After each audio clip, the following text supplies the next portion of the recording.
तो भाई ये जो वीडियो है ये सोल वाले बच्चों के लिए भी है, एनसी वेब वाले बच्चों के लिए भी है और रेगुलर स्टूडेंट्स के लिए भी है जिन्होंने फर्स्ट सेमेस्टर में अभी अभी एडमिशन लिया है। तो भाई उनके मन में एक डाउट आ रहा है कि हमारे एग्ज़ाम कैसे होते हैं, फर्स्ट सेमेस्टर के पेपर पैटर्न वगैरह कैसे होता है, उसमें क्वेश्चन कितने आते हैं और भाई क्वेश्चन कितने मार्क्स के होते हैं, हमें लिखना कितना पड़ता है, टाइम लिमिट वगैरह क्या होती है। तो चलिए भाई अभी क्लियर करता हूँ।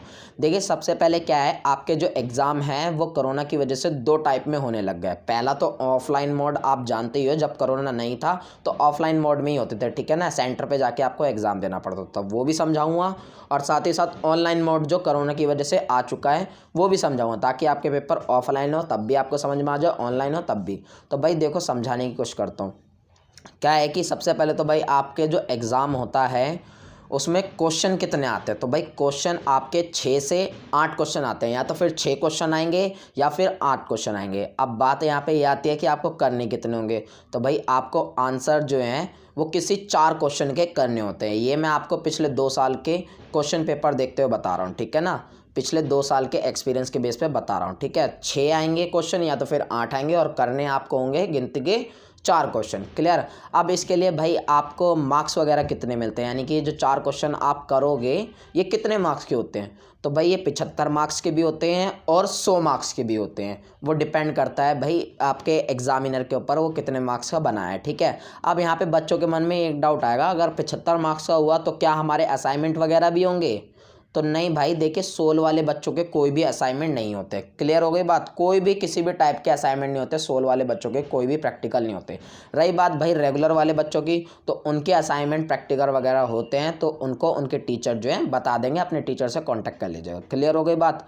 अब यहाँ पर भाई बात ये आती है कि हमें एक क्वेश्चन जो है वो कितने पेजेस में करना चाहिए। तो भाई थ्योरेटिकल जो सब्जेक्ट होता है 5 से 6 पेजेस में आपका काफ़ी है एक क्वेश्चन, ठीक है ना। एक क्वेश्चन का जो आंसर आप लिखते हो थ्योरेटिकल सब्जेक्ट में वो 5 से 6 पेजेस काफ़ी हैं। बाकी भाई जो मैथ्स हैं, बीकॉम के सब्जेक्ट्स हैं, ये तो आपको पता ही है, न्यूमेरिकल्स वगैरह होते हैं, ये जितने पेजेस में सॉल्व हो रहे हैं आपको कर देने, क्लियर हो गई बात। यहाँ पर भाई टाइम लिमिट की बात आती है कि हमें टाइम वगैरह कितना मिलता है।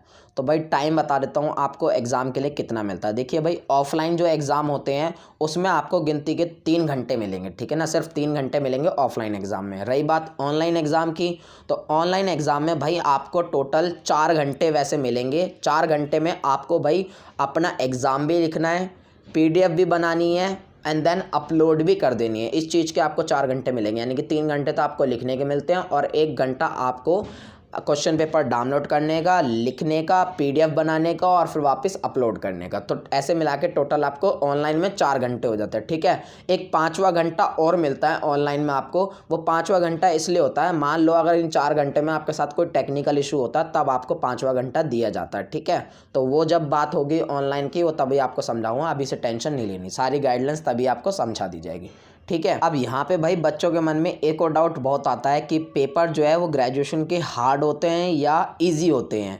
तो भाई ऐसा कुछ भी नहीं है, कोई भी हार्ड नहीं होता और कोई भी इजी नहीं होता। हार्ड देखिए उन बच्चों को लगते हैं जिन्होंने पढ़ाई नहीं करी हो, ठीक है, और इजी भाई उन बच्चों को लगता है जिन्होंने बहुत ज़्यादा पढ़ाई कर ली हो। तो साफ सीधा फंडा है, कोई पेपर ज़्यादा हार्ड नहीं होता, कोई ज़्यादा ईजी नहीं होता, नॉर्मली होता है, ये सब आपके ऊपर ही डिपेंड है, ठीक है ना।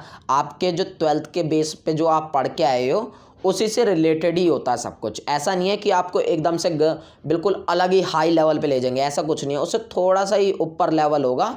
वही सारे टॉपिक्स आपने 12th में भी पढ़े होंगे, तो आप जब एग्ज़ाम देखोगे तब आपको समझ में आ जाएगा। बाकी आप जब सिलेबस वगैरह पढ़ रहे होगा आपको उसी में समझ में आ चुका होगा। अब यहाँ पे बच्चों का भाई एक और डाउट आता है कि देखिए ऑफलाइन एग्ज़ाम में तो हमें पता है एग्जामिनर बैठा होता है क्लासरूम में और वो देखता रहता है कि चिटिंग हो रही है या नहीं हो रही।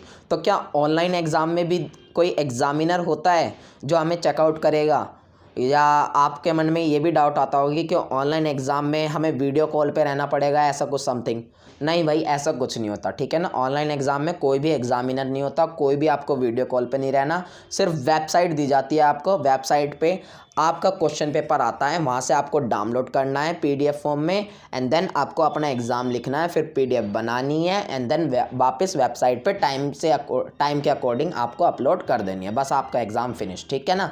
अब आप कहीं से चीटिंग करके लिखो, अपनी नॉलेज के अकॉर्डिंग लिखो या किसी से पूछ के लिखो या किसी और से करवा भी लो, तो कोई दिक्कत वाली बात यहाँ पर नहीं है ऑनलाइन मोड में। तो आपको सारा प्रोसेस जो है समझ में आ चुका होगा। अगर आपके मन में और भी कोई डाउट आ रहे हैं तो प्लीज़ नीचे कमेंट बॉक्स में कमेंट कर दीजिएगा, अदरवाइज़ इंस्टाग्राम पे आ जाइएगा। इंस्टाग्राम आईडी का लिंक भी नीचे डिस्क्रिप्शन में मिल जाएगा। मैं आपका डाउट क्लियर करने की पूरी कोशिश करूँगा।